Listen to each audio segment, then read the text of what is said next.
பிரியமானவர்களே, நீங்கள் பலனடைய வேண்டுமா? ஆண்டவர் இன்றைக்கு உங்களுக்காக ஒரு வார்த்தையை கொடுக்கிறார். அப்போஸ்தலர் 1ஆம் அதிகாரம் 8ஆம் வசனம்.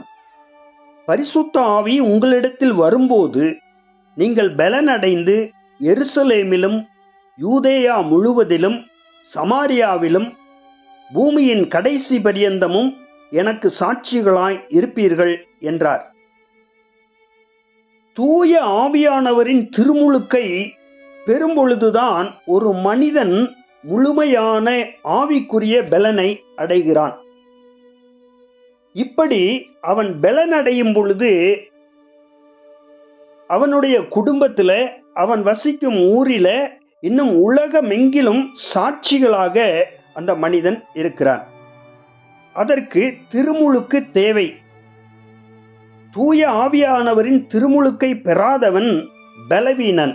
நீங்கள் பலனடைய வேண்டுமானால் உடனடியாக விசுவாசத்துடன் நீங்கள் திருமுழுக்கை பெற்றுக்கொள்ள வேண்டும்.